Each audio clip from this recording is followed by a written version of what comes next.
Imagina só, o cara era pastor, vivia no altar, respirava fé, comia Bíblia no café da manhã. Mas um dia, no meio do silêncio, bateu aquela pergunta que ninguém quer encarar. Será que tudo isso é real mesmo?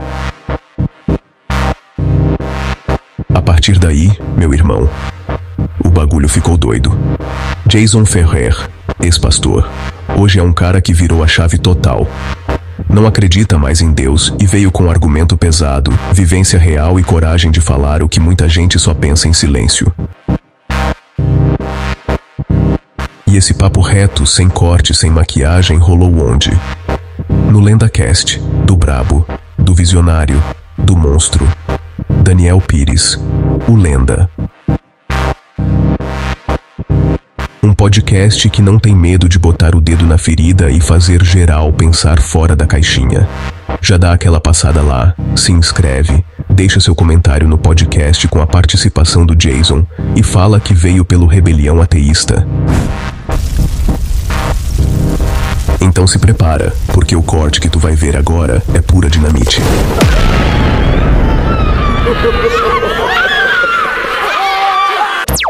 Sem mais delongas, bora pro vídeo. Hoje eu vou fazer o papel aqui das coisas. Eu vou fazer o papel contrário seu, porque são coisas que eu ouço muito. Porque eu sempre ouvi isso, de que Deus era quando você falou que Deus é imutável, eu compreendi. Mas na cabeça da maioria das pessoas, né? Eu não, claro, não posso falar por ninguém, mas que eu vejo quando a gente traz essa lógica pra fé, por que Deus não age no caso de um cara que vai lá e mata uma criança, abusa e mata? E por que Deus não age? Não, pelo menos faz esse cara morrer ali, que é o que ele merece, ou não? Deus faz esse cara desmaiar, faz a criança correr para o crime não acontecer. O que eu ouço muito é essa coisa assim, não, mas Deus sabe de todas Deus as tem coisas. planos. Deus tem os planos, Ele vai fazer no momento certo. Então, assim, Jason, será que essa retórica, esse jeito dos pastores, dos líderes, pastores e padres e líderes religiosos em geral, explicarem hoje em dia é usar isso? Não, porque naquela época se tinha um Deus mais próximo. Ele continua próximo, só que de quem o busca. Olha, o que na verdade as pessoas querem, pastores querem, é levar as pessoas ao conformismo. É assim mesmo, aconteceu porque Deus quis. Exatamente. Tipo isso. Só que eles não querem o conformismo para eles. Veja o que acontece.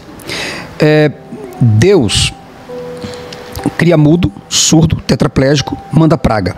E ele diz, ainda deixa bem claro, porventura, se acontecer uma peste ou um caos na cidade, uma destruição, não fui eu que mandei? Ele deixa bem claro que foi ele que mandou.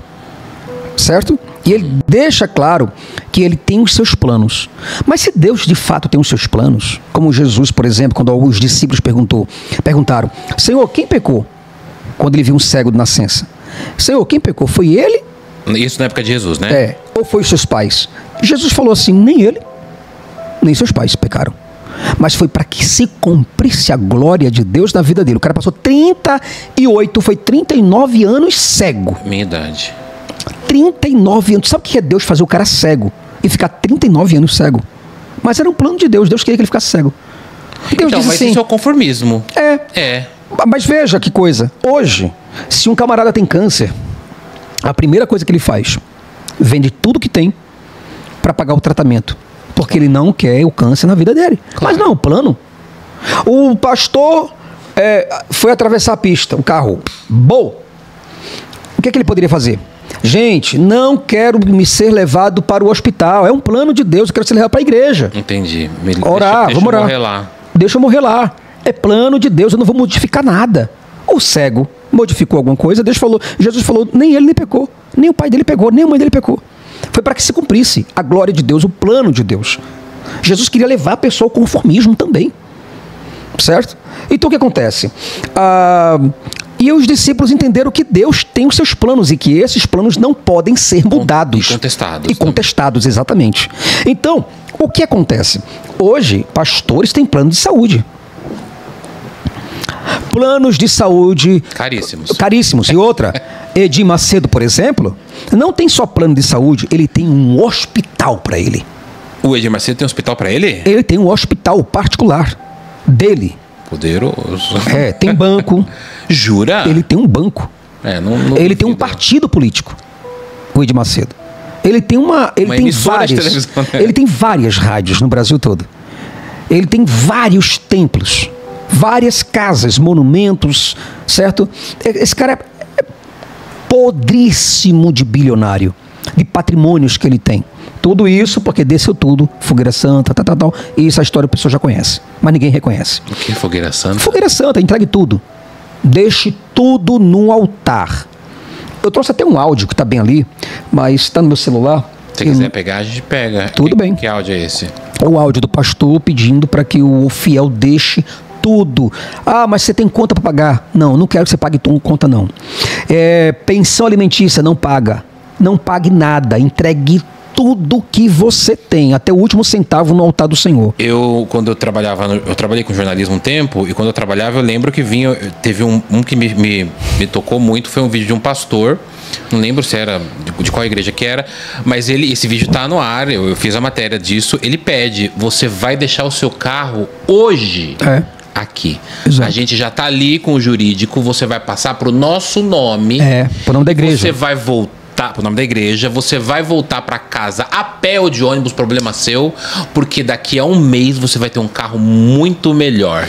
Agora, você acredita que a galera deixava o carro lá, o Poisésinho? Sim, totalmente. Agora eu pergunto, vai lá um mês, depois vai ver se o cara tá com um carro novo? Não está. Aí pergunta se... Mas e aí? Pergunta se esse cara dá testemunho de novo. Pastor, consegui agora 2 carros. Não consegue. Eu sempre me perguntei isso, Jason, porque eu vi um caso, que eu não sei se é lenda urbana, mas de um caso de uma família, também não sei de qual igreja que era, mas era uma igreja evangélica, que eles... também não lembro se era evangélica, eu lembro que era uma igreja, mas que pediram tudo, porque o filho dele estava com câncer, uma criança com câncer. Pediram tudo para a família, passa para o nosso nome, tudo, quanto mais você der, mais o seu filho vai se curar. O menino morre, a família entra na justiça e consegue alguma parte de volta. Foi a primeira vez, eu não sei se isso é uma lenda urbana, se aconteceu, mas foi a primeira vez que eu ouvi alguém contando o outro lado. Porque como pode essa questão... Depois eu quero que você me explique o que é a Fogueira Santa. Mas como que pode uma pessoa doar o seu único carro, não conseguir de volta e voltar lá? E aí, pastor? Eles não voltam? O que acontece? Eles ficam de boa? Puta, eu tô esperando ainda. Muitas pessoas entram no processo do plano. Não conseguir, é culpa minha. Eles se culpabilizam. Entendi. Então é falta de fé, não está no tempo ainda, Deus tem o melhor para mim, certo? Deus cuida de mim, Deus cuida de mim, na sombra das suas asas. Pronto. Hino de conformismo. Leva as pessoas a se conformar que Deus cuida dela, mesmo ela trabalhando, mesmo ela suando, pegando o ônibus cedo, não dormindo direito, mesmo sem ter um ovo frito na casa. Deus cuida de mim, na sombra das suas asas. Mesmo morando nas piores favelas, mesmo vivendo com ratos, baratas, percevejos, mesmo mosca, rato, bicho, cobra, levando morando nas... tiro de bala perdida. Casa cravada de bala. Deus cuida de mim, porque é o plano espiritual. Mas o pastor não quer viver essa vida, não. O pastor, ele quer viver a vida dele com seguranças fortemente armados. Ele anda com os anjos. Mas caso os anjos se atrasem, como o Saramago fala, né? Caso os anjos se atrasem, eles andam com seguranças fortemente armados. Como Silas Malafaia, por exemplo, um picareta de primeira qualidade. Não estou falando que o canal está falando que o Silas Malafaia é picareta. Sou eu que estou falando que ele é picareta. Você não leva processo, não? Eu tô nem aí com esses diabos. Picareta, ele chama todo mundo de picareta também. Isso é um cafajeste. É um cafajeste de primeira qualidade, certo? Que tira dinheiro dos outros, usando a psicologia, usando psicanálise, usando mentorias, usando Bíblia, usando Deus, certo? O que ele quer é a vida para ele. E lasque-se os outros, lasque-se os pobres. Deus dá para ele, que é o gerente, que é o administrador da igreja, é o único cara que fala com Deus. Entende? Então, quer dizer, canalhas como esses e outros canalhas deviam estar presos. Certo? E não abrirem templos e falar em nome de Deus e serem aplaudidos e ainda receber dinheiro, relógio, certo? Como tem que dar nome aos bichos, né? O Leonardo Salles, por exemplo, que tem a igreja IPTM, tomou o relógio do cara, tomou o Rolex. Não. Tomou o cordão. Como é que é o nome de pulseira? Pulseira. Ele viu o cara chegando com pulseira, anel de ouro. Ele, como conhece ouro, viu o relógio do cara, viu a corrente do cara e começou a dizer que Deus era dono do ouro, da prata, que estava pedindo tudo isso pro cara. Aí o cara foi lá e deu a pulseira. Tirou a pulseira. Deu pra ele. Imediatamente, quando o cara está tirando a pulseira, ele vê o anel do cara. Aí fala, ó, Deus está deixando bem claro que não é para sacrificar somente a pulseira, mas para sacrificar também o anel. Você não vai sair daqui sem o anel. Gravado, tudo gravado. E a justiça vê uma coisa dessa e fica calada. Como é que pode uma coisa dessa? Se isso fosse da rua, seria talvez o que? Um bandido. Então, mas dentro aí da igreja, mas o cara deu, não deu? O cara deu. Então. Mas isso é extorsão. Porque você leva o cara contra Deus. Entendi. Se o cara não dá, é porque ele não tem fé. Se ele não tem fé, como é que ele vive? Fala pra mim. Ele impõe uma restrição psicológica. Uma condição de fé. Deus é o Deus do ouro e da prata. Esses dois aí você vai ter que sacrificar. Exatamente, exato. E sem contar, quando o cara deu a pulseira e deu o anel, ele olhou pro cordão do cara. O cara nu. E tirou o cordão do cara também. Quem que é esse cara? Leonardo Salles. Ele é o quê, pastor? Pastor. Que vive num luxo da miséria dos cachorros doidos. Você entende? Que só anda de carrão, Rolex, sabe? Tênis de 10 mil reais. Certo? É playboy. Quem colocar Leonardo Salles vai ver o cara é playboy. Qual que igreja que é? Da IPTM. A igreja pentecostal, lá se vai os infernos. Não conheço. Então o que acontece? Tudo picareta. Aí eu venho aqui para falar isso e o crente, a ovelha, ainda me demoniza. Dizendo que eu é que estou errado, eu que sou filho do diabo, eu é que vou para o inferno, certo? É eu que sou riscado do livro da vida, porque Deus tem um plano... está sendo usado por Satanás. Satanás, exatamente. Então, quer dizer, isso é ridículo para uma sociedade brasileira. É por isso que a sociedade não cresce. Mas, o Jason, você não vê que... Bom, agora não vou entrar em defesa de ninguém, não, mas na defesa das pessoas que são as ovelhas, você não acha que é uma lavagem cerebral que faz na cabeça dessa galera e elas não conseguem mais sair, assim, do tipo... Pega no emocional. Uma pessoa que tá com filho com câncer, uma filha com câncer em casa. Cara... Se alguém chegar pra mim... Não pra mim não, mas se chegar pra essa rapidinho, pessoa... deixa eu só cortar você sobre isso aí agora, porque senão eu vou me esquecer. Você falou uma filha com câncer. Agenor Duque, um picareta de primeira mão, viu uma menina que estava no templo com a mãe ou era com a tia. Gravado também. Tô falando nada de mim. Gravado. Você fala gravado, tá gravado em vídeo? Tá gravado em vídeo. Tá. Aí o que acontece? Ele falou assim, qual o problema dela? Qual é o problema dela? Aí a mãe falou assim, ela é cega. Aí ele começou a falar em línguas estranhas. Catarabashiriantarabashurikuvanai. Você acredita em milagre? Aí ela falou, acredito sim, em milagres. Aí ele falou assim, se tivesse um remédio, eu tô usando palavras desse canalha. Se tivesse um remédio que pudesse curar, e esse remédio fosse R$1.000, você pagaria para ela ser curada? Aí ela... pagaria R$1.000. Claro que pagaria. Aí ele falou, obreiro, pega a oferta de Yankpur. Pega a oferta de R$1.000. Você vai fazer uma oferta hoje de R$1.000 por ela. E ela vai ser curada. Ah, ele tava pedindo pra mulher dar R$1.000. Eu, na minha inocência, pensei que ele ia dar R$1.000 pra mulher. Sei lá, vai. Né? Caramba! Na hora que você falou, traz aqui, tal coisa, eu falei, vai trazer R$1.000, olha que legal. Ele falou assim, você acredita, se tivesse um remédio... Que você compraria? Você compraria. Vai comprar agora, me dá R$1.000. Então você vai comprar agora. Entendi. Foi isso que ele fez. Foi essa a malandragem que ele fez. E em mim, o que me deixa triste, ruim, é que esses picaretas, ao invés de pedir a Deus para me julgar, não. Eles querem calar a minha boca indo para a justiça. Claro, né? Claro. Por que esses picaretas safados, desonestos, por que eles não vão falar com Deus deles para me punir? Porque eles não acreditam em Deus. Raio na cabeça do Jason. Mas eles não acreditam em Deus. Eles são ateus. Deus da pior espécie. Então, essa é um ponto que até a gente falou antes nos bastidores aqui. Qual que é a sua visão? Porque eu já ouvi muito de pastores e religiosos e padres e tal, que muitos deles já não acreditam mais em Deus, podem ter acreditado em um momento, mas eles sabem, eu vou falar isso aqui porque é isso aqui que aquela pessoa precisa ouvir para ela liberar dinheiro para mim. Você acredita que já haja um pensamento? É uma profissão. É um treinamento ali é um treinamento. Olha, de como tirar dinheiro da galera. São mercenários.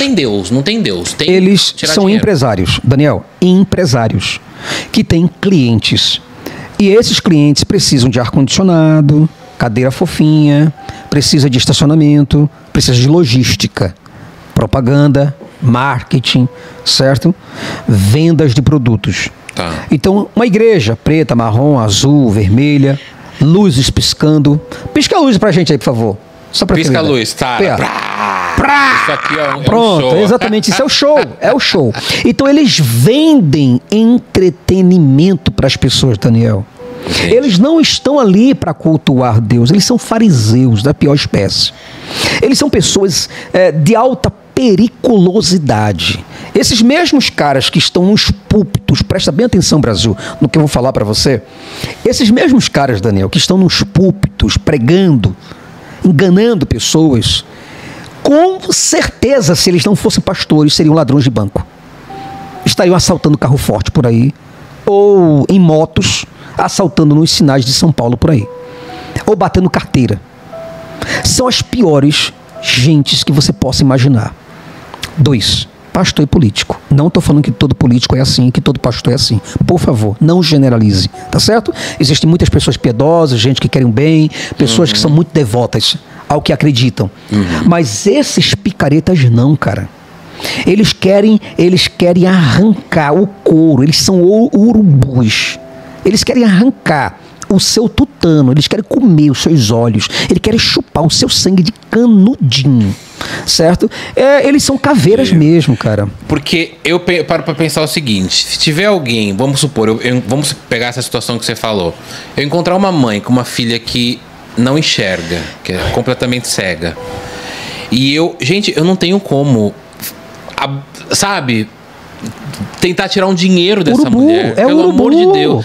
Isso, eu não tô falando que eu sou o cara bonzinho, que eu sou um anjo, mas a minha índole eu não consigo. O máximo que eu chegaria, sei lá, tentar dar uma palavra, que você precisa de alguma coisa, eu posso te ajudar. Mas também não vou ser hipócrita, né? Não tô falando que eu ajudo um monte de gente. Não, mas eu dentro dessa situação. Agora, para uma pessoa conseguir arrancar dinheiro de uma pessoa vulnerável emocionalmente desse jeito, ela não tem que ter sentimento mesmo, ela tem que ser exatamente uma pessoa. O que eu digo pra você é que existe psicopatismo na cabeça desses caras, porque assim, é impressionante. Você tá falando que não tem condições de tirar de um cego R$1.000, não importa qual é a situação. Ele não perguntou, você pode? Não, você vai dar R$1.000 para sua filha ser curada. A pessoa em desespero, ela dá, psicologicamente abalada, acreditando, tendo a esperança de desenvoltura, acreditando em Deus desde a meninice, ela pega 1.000, 2.000, 5.000, 10.000, rapa a conta, faz pix para a igreja, passa carro para a igreja, passa moto, terreno, vende bens, vende gado, vende o rim, ela vende para chegar ali e dar na mão do pastor, porque ela está acreditando que o pastor é um fio que leva para Deus. E ela é uma vítima, né? Mas ela está sendo uma vítima. Ela é uma vítima. Uma vítima. Eu acho que o que é o conselho que eu dou para os nossos colegas, porque eu também sou da área do direito, certo? E quando eu estou falando isso, eu falo porque eu sei da covardia desses caras. Não estou xingando a pessoa deles. Estou dizendo que são picaretas porque são. Não estou inventando, dizendo fulano é bandido, não é. Não estou caluniando, não estou difamando. Eu estou dizendo a realidade. Muitos colegas que são da promotoria, a promotoria, certo, poderia correr atrás dessas coisas e fiscalizar mais. Sabe, ter mais limites com esses cultos, com essas religiões, com esses empresários imprestáveis que não servem para porcaria nenhuma. Para que serve um pastor? Para nada. Para nada, ele é um inútil na sociedade, porque a única coisa que ele faz é rezar. Para que serve um padre? Para nada. Suas palavras são fortes. E muito forte, quero que sejam fortes. Porque eu não tenho eu não vou brincar com o que eu estou falando. Sim. Certo? Eu estou falando para você que isso precisa mudar. E não é uma coisa para amanhã, tem que se mudar hoje. É agora. Não é esperar segunda-feira ou um dia primeiro do mês. É agora isso. Pessoas têm que se manifestar contra esses pastores pilantras, gente safada que está ali em cima do púlpito, pregando, falando, certo? Por exemplo, o camarada tem a unção da xereca. Unção da xereca? É. O que é isso? O camarada vai lá, traz a tua esposa aqui. Qual que é o problema? Ela não está comparecendo. Ela não tem, os hormônios dela estão desregulados. Ela não está sentindo mais vontade, ela não engravida. Ela está sentindo dores abdominais, ela está com a mente fraca, ela está com dores de cabeça constantes. O pastor coloca a mão e enfia por debaixo da calcinha dela. Da mulher do cara? Da mulher do cara na frente dele. O que faz? Se um cara desse chega na rua e faz um negócio desse, é um abuso sexual violento. Se ele faz isso dentro da igreja, é unção de Deus e divino. Como é que eu vou entender, cara? Eu já vi uns vídeos assim dessa coisa de passa a mão no seio, coloca a mão ali. Tudo ele tira a calcinha, ele pede pra mulher tirar a calcinha, ela tira. Tira a calcinha, baixa a calcinha. E ele vai lá, coloca a mão por debaixo da calcinha dela. A câmera tá me pegando aqui, não tá? Pronto. Pega a mão, ela tira a calcinha, ele passa a mão por debaixo e fica mexendo nela lá, dizendo que a mão dele está ungida. Por exemplo, João de Deus.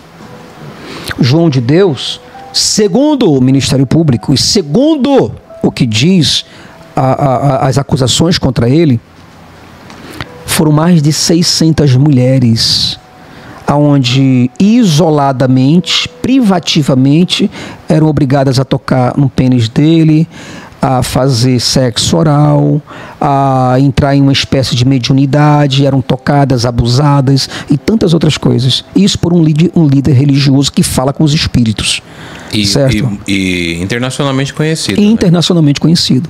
Então o que acontece? O que esses caras fazem? Ele move o mundo sobrenatural? Mentira, não move mundo sobrenatural nenhum. Eles não fazem nada que Houdini não conseguiria fazer melhor. Ou que Houdini é o maior ilusionista de todos os tempos, certo? Então, por exemplo, um amigo nosso chamado Neuromágico, que o Daniel Gontijo conhece muito bem, ele recebeu um processo. Por qual motivo? Por falar a verdade e revelar o que a mulher estava fazendo. Ele revelou um truque. Que mulher? Sacerdotisa, movimentando o espiritual. O neuromágico, ele é nacionalmente conhecido, certo? Um camarada que tem muito entendimento sobre como funciona, né? Linguagem fria, linguagem quente, persuasão, mentalismo. O que aconteceu aí? Essa mulher fez uma fraude. Ele revelou apenas a fraude. Ele não fez calúnia, difamação e injúria. Ele não fez injúria racial. Ele não cometeu nenhum tipo de crime. O único crime que ele fez foi revelar o problema. E ele foi processado. Uma mulher que gravou um vídeo? Não, ele gravou um vídeo mostrando, por exemplo, se eu digo que eu vou multiplicar essas jujubas. Tá. Transformar isso aqui em... mais jujubas. Tá. Aí eu vou lá e digo, olha, tá aqui, tá, eu vou transformar jujubas e coloco o jujubo por aqui por cima, vai subindo o jujubo pra cá, eu venho, boto pra cá, boto pra lá. Daqui de trás, aí eu boto o jujubo pra cá e vai crescendo o jujuba, babá. Aí chega alguém e diz assim, peraí, calma aí. O que o Jason tá fazendo ali não é multiplicação de jujuba não, gente. Não é milagre. Não é milagre. É mágica. Aí eu vou lá e processo o cara e ganho o processo. E ela ganhou? Ela ganhou. Você tá entendendo o que eu tô falando pra você? Recorrer? Como? Recorrer como? Se o juiz é cristão, se o promotor é cristão, se tem uma cruz no tribunal, se tem uma Bíblia no tribunal, se todo mundo está fazendo juramento diante de Deus, qual é a chance para nós? Fala para mim. Nenhuma, cara. Nenhuma.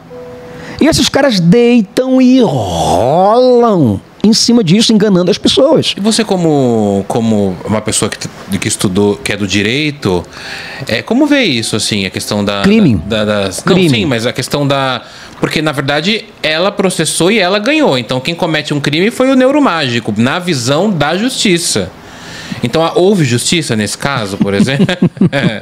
Difícil perguntar isso, né? Houve justiça nesse caso? Cara, nas nossas aulas de direito, a gente quebra pau na sala de aula pra gente entrar na definição do que é justiça. Ninguém sabe o que é justiça. Ninguém conseguiu chegar numa Aí resposta dizem que definitiva. figuradamente a justiça é cega. Mentira. Isso é uma das piores mentiras do Brasil. A justiça não é cega. Aprenda isso. Aprendamos, eu quero. Aprendamos isso. Manda quem pode, obedece quem tem juízo. Certo? Uma pessoa que trabalha com religião, ela já está a 10 mil passos na sua frente. Imagina um carro pegando o trânsito de São Paulo, indo em direção ao Rio Grande do Norte. Pega um avião em direção ao mesmo lugar. Você está entendendo? 2 horas. Até teve um dia que eu tava conversando com um amigo meu esses dias, aí eu falei assim, eu vou pra Porto Alegre e tal. Ele falou, nossa, longe. Eu falei, nada, 3 horinhas. Ele falou, como 3 horas daqui até Porto Alegre? Daqui até Porto Alegre dá 16 horas. Eu falei, não, tô falando de avião. Pois é. Então é outra visão. É né? outra Ele visão. falou, não, tô falando de carro. O religioso anda anos-luz na sua frente. Ele tá andando. E se você for uma pessoa que diga assim, olha, eu não acredito em Deus, o mundo se acaba pra você. Você perde mãe, perde pai, você perde namorado, você perde amigos. Eu fiz uma enquete. Quem quiser, procure esse vídeo, Jason Ferreira nas ruas, onde eu faço uma enquete perguntando o seguinte. Falo, olha, você namoraria com um ateu? Jamais namoraria com um ateu. As pessoas falaram que não. Não. Se você soubesse, já está há 5 anos com a pessoa, 10 anos, e você soubesse que essa pessoa se transformou no ateu ou era ateu, mas você não sabia, você continuaria ou não?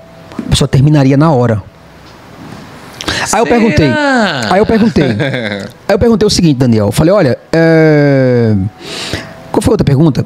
Você casaria com um ateu que nunca teve o seu nome envolvido numa delegacia ou num processo judicial? Ou você casaria com João de Deus? Adivinha? João de Deus. João de Deus. Eu falei, você deixaria seu filho com Susana von Richthofen? Meu Deus. Aquela responsável. Foi longe, hein? Eu joguei Pela pesado. morte dos pais. Responsável pela morte dos pais. Você deixaria os seus pais ou os seus filhos com a Susana tomando conta? Ou você deixaria com um ateu ou com uma ateia que nunca teve o seu nome em processo nenhum? Uma pessoa limpa na justiça. Com Susana von Richthofen. Não. Jura? Juro, tá lá meu vídeo, pô. Pra todo mundo ver. A galera falando que... Não, pelo amor de Deus. Tô falando pra você sério. Eu faço essas enquetes na rua. Corajoso, eu vou pra rua. hein? Pra ir pra tem rua. que ter. Tete a tete com a galera. Tete a ali, tete com o corpo a pessoal. corpo, né? Aí o que acontece? Então fiz muitas outras perguntas, sabe? Aí eu falei, olha, se fosse um crime hediondo ser ateu, e que todo ateu achado ou denunciado seria executado na mesma hora, você denunciaria um ateu? A pessoa falou o quê? Claro. Com certeza. Sim, denunciaria. Com certeza. Então quer dizer, qual é a visão que as pessoas têm de ateísmo? Mas isso não é muito uma visão construída pelas religiões? Sem dúvida. O ateu é do demônio. Sim, porque ele questiona. O ateu, ele nem é o cara que não crê. Ele é o cara do contrário. Então, por exemplo, eu tenho certeza que tem muita gente te ouvindo agora aqui falando, esse cara aí é do demônio. Exatamente. E a gente também precisa lembrar, refrescar a memória, que o ateísmo, ele não crê só em Deus. Deus não existe pra ele. Ele não crê em demônio. Não. Ele não crê em nenhum anjo. Ele não crê em signo. Ele não crê em pombagira. Ele não crê em tatacaveira. Ele não crê em fantasma. Ele não crê em nada, certo? Absolutamente. Porque é o seguinte, primeiro, as evidências, elas precisam ser tão verídicas quanto as palavras. Não adianta você dizer que acredita em pombagira. Eu digo, tá bom, tudo bem. Mas como é que eu posso constatar isso? Fala, família. Antes de tudo, muito obrigado a todo mundo que assistiu esse corte, que fortaleceu, que comentou, que compartilhou. Vocês são brabos demais. Valeu também a plataforma por dar espaço para esse tipo de conteúdo, que a gente sabe não é qualquer lugar que topa trocar essa ideia de verdade, sem máscara, sem medo. Gratidão total. Agora, vamos trocar uma ideia séria aqui. Essa conversa que rolou no LendaCast com o brabo do Jason Ferrer foi muito além do que a gente esperava, principalmente na parte que ele falou sobre o preconceito com quem se declara ateu. Mano, isso é real, isso é pesado. E não é exagero, não é drama. É o que tá acontecendo debaixo do nosso nariz. O Jason comentou de uma entrevista que ele fez na rua. E a gente vai soltar esse corte aqui também, fica ligado, onde ele perguntou pra galera: você deixaria seu filho com um bandido ou com um ateu? A resposta da maioria preferia deixar com o bandido. Tipo assim, olha o grau do preconceito, irmão. Isso não é pouca coisa, não. Isso mostra o quanto o rótulo de ateu virou sinônimo de monstro na cabeça de muita gente. E o pior, isso acontece dentro da própria casa da gente.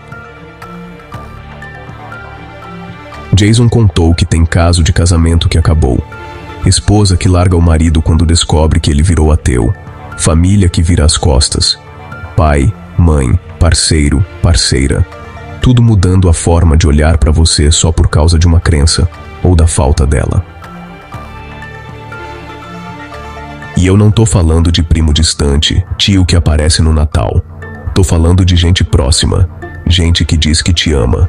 Mas quando você diz sou ateu, parece que vira um bicho, um demônio. Não importa o que você fale, o que você faça, o que você seja. E aí vem a pergunta, mano, qual é a solução pra isso? Como é que a gente faz pra ter o mínimo de respeito, de aceitação? Se homossexuais, que também foram e ainda são muito perseguidos, conseguiram abrir espaço, se os negros conseguiram a duras penas conquistar direitos, voz, presença, por que o ateu ainda é tratado como inimigo público? A verdade é que enquanto a religião continuar nesse pedestal, se achando a dona da verdade, a gente vai continuar sendo jogado para escanteio. O dia que a religião for colocada no lugar dela, como opinião pessoal, como escolha íntima e não como regra universal, o mundo vai começar a enxergar que ela não é solução para tudo, que ela não é essencial, que na real, ela pode estar mais atrapalhando do que ajudando. Mas enquanto ela tiver voz de trovão, metendo o dedo na cara de todo mundo e mandando na vida dos outros, a gente vai seguir sendo demonizado. O que rolou nesse episódio do LendaCast com o Jason Ferrer não é só um papo tenso sobre religião, não é só um ex-pastor falando de fé, é uma conversa que joga luz num buraco profundo da nossa sociedade, o preconceito contra ateus. E a gente precisa encarar isso com seriedade, com argumento, com estudo, com base. Porque o que parece opinião ou vivência pessoal do Jason, na real, é um retrato de um problema estrutural, documentado em várias áreas do conhecimento. Segundo o estudo publicado no Journal of Personality and Social Psychology por Will Gervais e Ara Norenzayan, a maioria das pessoas associa descrença religiosa com falta de moral.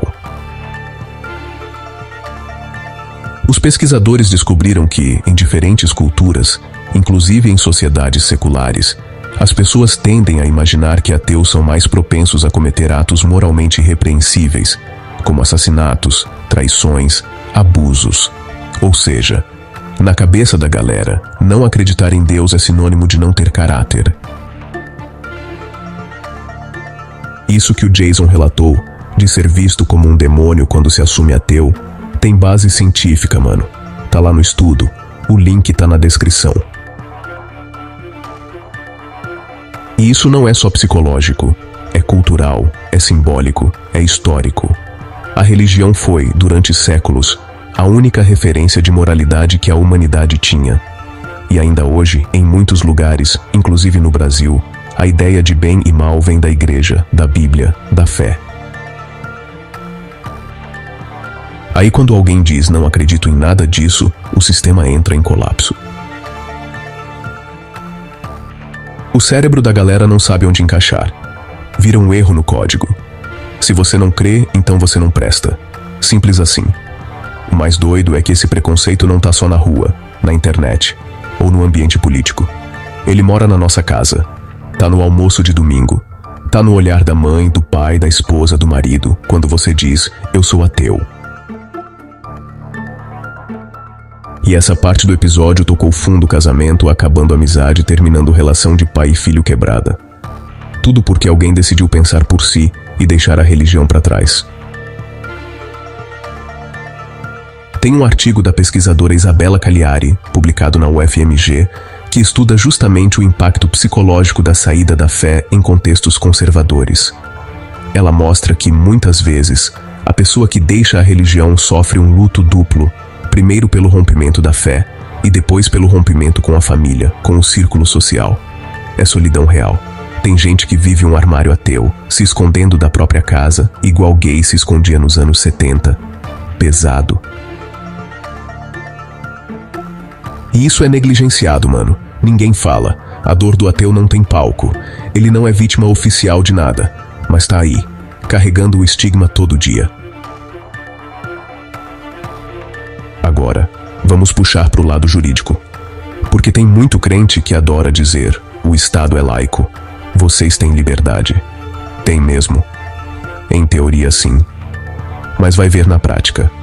Tem um estudo do professor Danilo Monteiro Firmino, apresentado na NPUH, que mostra como o Estado brasileiro continua promovendo a religião cristã, mesmo com a laicidade na Constituição.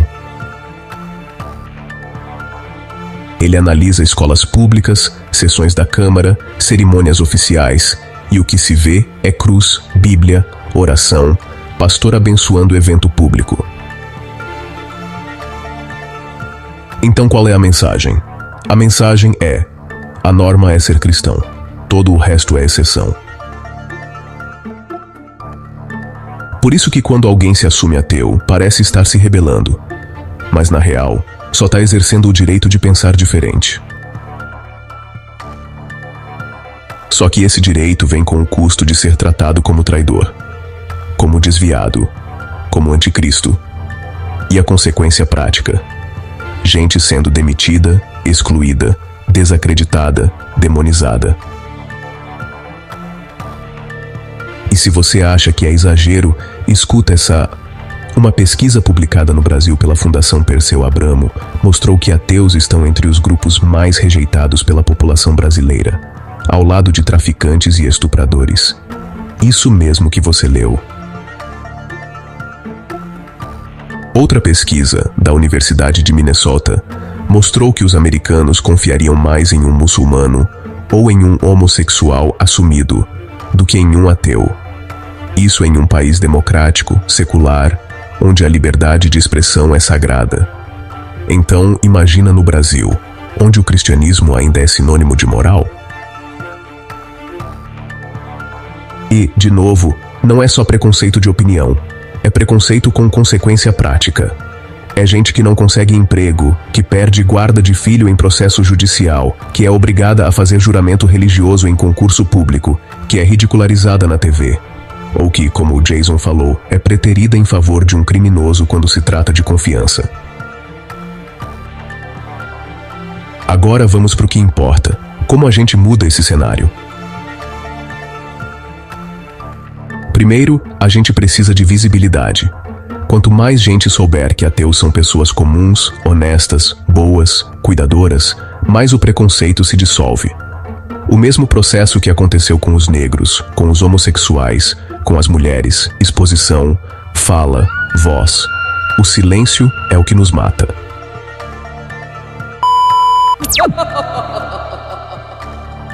Segundo, a gente precisa de representatividade. Onde estão os ateus nos cargos públicos? Na mídia, no cinema, no jornalismo, nos podcasts. Precisamos ocupar espaço. Precisamos que outras pessoas ouçam esse papo e pensem: caraca, eu também sou assim. Eu não tô sozinho. Terceiro, a gente precisa colocar a religião no lugar dela. Não é destruir religião, não é atacar fé de ninguém. É só parar de tratar religião como regra universal. A fé é pessoal, a moral é coletiva.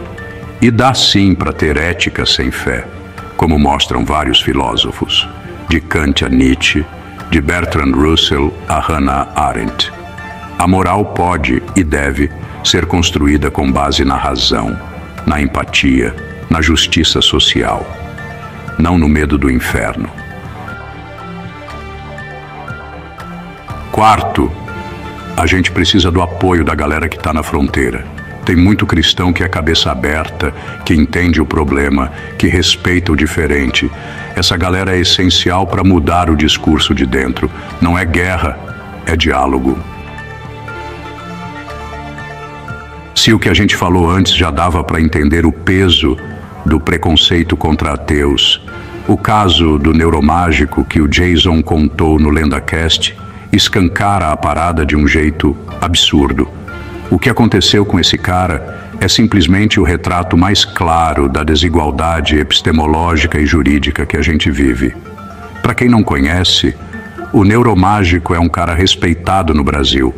Ele é um comunicador científico, especializado em leitura fria e leitura quente, técnicas que ilusionistas e falsos médiums usam há séculos para enganar as pessoas, fazendo parecer que têm poderes sobrenaturais, quando na real estão usando gatilhos mentais, linguagem ambígua, sugestão e leitura comportamental.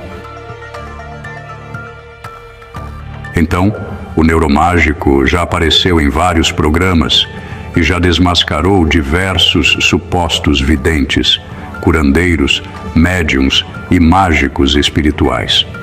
Ele faz isso de forma educativa, sem atacar ninguém pessoalmente, mas sempre explicando o que está por trás dos truques. E olha, foi exatamente isso que ele fez com essa mulher. Uma suposta mística que gravou um vídeo fazendo um truque como se fosse algo sobrenatural. O neuromágico foi lá, mostrou que aquilo era truque, desmontou o método e revelou como aquilo podia ser replicado sem misticismo nenhum. Resultado? Foi processado. Vamos deixar uma coisa clara aqui. Charlatanismo é crime no Brasil, de acordo com o artigo 283 do Código Penal brasileiro. Se a pessoa engana deliberadamente oferecendo cura, revelações, previsões e cobra por isso, ela está cometendo um crime. É um tipo de estelionato espiritual, com impacto psicológico e financeiro nas vítimas. O neuromágico não cometeu crime. Ele não atacou a mulher, não usou palavras ofensivas, não incitou ódio. O que ele fez foi exercer liberdade de expressão científica e cívica, o direito de criticar uma alegação pública e de alertar as pessoas sobre possíveis fraudes. O que ele fez é o que cientistas, céticos e educadores fazem todos os dias: desconstruir engodo. Mas sabe o que a justiça entendeu? Entendeu que ele foi ofensivo, que ele denegriu a imagem da mulher. E aí a mulher que praticava um truque disfarçado de milagre virou vítima. O cara que expôs o truque virou réu. A pergunta que não quer calar: como é que isso aconteceu? Isso acontece, mano, porque o sistema está contaminado pela fé institucionalizada. Como você mesmo falou, o juiz é cristão, o promotor é cristão, o tribunal tem uma cruz na parede, a Bíblia está ali em cima da mesa. A própria abertura do julgamento envolve um juramento diante de Deus. Isso é simbologia, mas símbolos constroem narrativa. E a narrativa dominante, nesse contexto, é que quem fala contra milagre ou fé é ofensivo, é perigoso, é subversivo, mesmo que esteja dizendo a verdade, mesmo que tenha provas, mesmo que seja um educador, mesmo que tenha formação, mesmo que a fé envolva enganar o público com ilusão. Quem está contra a mística dominante nesse sistema é automaticamente visto como o problema. Esse caso do neuromágico é só mais um exemplo do que os estudiosos chamam de preconceito cognitivo religioso. Um viés enraizado na sociedade que protege qualquer coisa que se apresente como espiritual, mesmo que seja falso, e persegue qualquer um que ouse questionar, mesmo que esteja certo. Tem um estudo clássico do psicólogo Daniel Kahneman, ganhador do Nobel, que mostra como o nosso cérebro prefere respostas rápidas e fáceis, o chamado Sistema 1, ao invés de análises lógicas e lentas, que é o Sistema 2. Por isso que tanta gente sente que o truque é real, mesmo que não saiba explicar, e continua acreditando. Essa crença por conforto gera o que a ciência chama de ilusão de profundidade espiritual, que é a tendência de aceitar explicações místicas como verdadeiras só porque parecem reconfortantes ou misteriosas. E o pior, quando alguém expõe o truque, a mente de quem acredita se sente atacada, não por lógica, mas por identidade. A pessoa não pensa estão atacando a mentira, ela pensa estão atacando a minha fé. E aí entra na defensiva. Isso foi muito bem descrito por Jonathan Haidt em A Mente Moralista. O cérebro humano reage a ameaças simbólicas como se fossem físicas. Então, quem desmonta uma crença é tratado como criminoso. E a justiça, quando é feita por pessoas que compartilham da mesma crença da autora da mágica, acaba agindo emocionalmente também, mesmo que sem perceber. O resultado? Injustiça validada por sentimento. Tem um conceito que resume tudo isso: epistemofobia. É o medo do conhecimento racional, o medo de quem questiona, de quem duvida, de quem pensa diferente. O Brasil é um país profundamente epistemofóbico. É por isso que cientista é chamado de arrogante, que cético é chamado de frio, que ateu é tratado como insensível. O caso do neuromágico mostra isso com clareza. O medo do conhecimento fez o sistema punir quem pensa. É o mesmo medo que perseguiu filósofos na história, que queimou gente na fogueira, que cala ateus até hoje. E esse medo é alimentado por um sistema religioso e institucional que não admite ser questionado. O que isso tem a ver com o ateísmo? Tudo. Porque o que aconteceu com o neuromágico, que nem se declara ateu oficialmente, é o que acontece todos os dias com qualquer um que questione o discurso dominante da fé. Você diz que não acredita, vira monstro. Você desmascara um truque, vira réu. Você propõe racionalidade, vira arrogante. Você apresenta ciência, vira inimigo. O neuromágico não perdeu só uma causa, ele perdeu uma batalha simbólica por todos os pensadores livres desse país. Porque o sistema escolheu proteger a mística, mesmo fraudulenta, em vez da razão, mesmo fundamentada. E aí, como o Jason disse, quais as chances de um ateu vencer num país onde até o tribunal é cristão? Que a liberdade de crença é uma via de mão dupla. Ela protege o direito de acreditar, mas também tem que proteger o direito de não acreditar. E mais, de questionar, de criticar, de investigar, de educar. Quando esse direito é negado, o que existe não é liberdade, é censura religiosa institucionalizada. Então, família Rebelião Ateísta, se você ficou até aqui de coração, obrigado. De verdade. Porque esse tipo de conteúdo não é fácil de fazer nem de consumir. É denso, é sério, mexe com a mente, com o coração, com o sistema, com tudo. Mas é necessário, muito necessário. E só de você estar aqui já mostra que você não tem medo de pensar, que você está disposto a encarar o desconforto da verdade para sair da zona de conforto da mentira. A gente agradece demais a todos que assistiram esse corte, que compartilharam, que comentaram, que mandaram para o grupo da família, que postaram no Story, que ajudaram a dar voz a uma pauta que precisa de voz. Isso aqui é resistência, é militância da razão. A gente está falando de gente que é silenciada todo dia, que é julgada, excluída, discriminada só por pensar diferente, só por não acreditar, só por ousar perguntar. E se?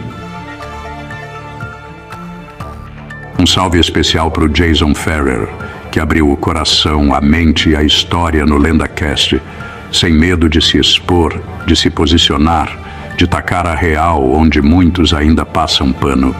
Irmão, tua coragem ecoa em muita gente que se sente sozinha, calada, acuada.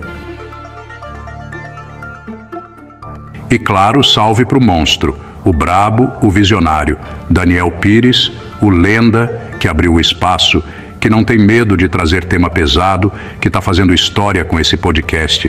Se você ainda não se inscreveu no LendaCast, tá vacilando, hein? Vai lá, fortalece. O link tá na descrição, isso aqui é só o começo. Agora, mano, vamos juntos levantar essa discussão. Curte, comenta, compartilha esse vídeo. Manda pra quem precisa ver. Pro amigo cético, pro tio crente, pro grupo da faculdade, pra quem viveu isso e nunca teve coragem de falar. Comenta aqui embaixo, você já passou por algo parecido? Já foi julgado só por não acreditar? Qual sua opinião sobre esse caso do neuromágico? Vamos fazer esse vídeo virar um fórum de troca real. Segue o Jason Ferrer nas redes, confere o canal dele. Lá tem mais conteúdo sobre ateísmo, liberdade de expressão, racionalidade. A entrevista que ele fez na rua tá pra sair. E já te falo, é tapa na cara da hipocrisia. Vai subir aqui também, então ativa o sininho para não perder. Fortalece o neuromágico. Procura os vídeos dele, se inscreve no canal. O cara tá lutando com conhecimento contra um sistema que prefere proteger a ignorância. É nossa obrigação dar suporte para quem tá nessa linha de frente. Apoie financeiramente, se puder. Seja membro do canal. Apoia via Pix, via Catarse, via qualquer forma que tiver. Essa luta custa. E sem apoio, a galera que fala a verdade não consegue continuar. Se inscrevam e apoiem também o canal Rebelião Científica Kids. Vamos ensinar nossas crianças desde cedo o método científico e mostrar para elas a verdade por trás de cada mito, cada teoria da conspiração, cada pseudociência. Nos apoie, por favor. Obrigado à plataforma por permitir que a gente poste esse conteúdo aqui. Obrigado a quem curte, comenta, critica com respeito. Obrigado a todo mundo que não abaixa a cabeça para sistema nenhum. Que pensa, que questiona, que estuda, que fala, me prova. Essa conversa não acaba aqui. Muito pelo contrário. Isso aqui é só um capítulo de uma história que a gente ainda vai escrever junto. Então, se você acredita que pensar é um direito, vem com a gente. Tamo junto, sempre. E até o próximo vídeo.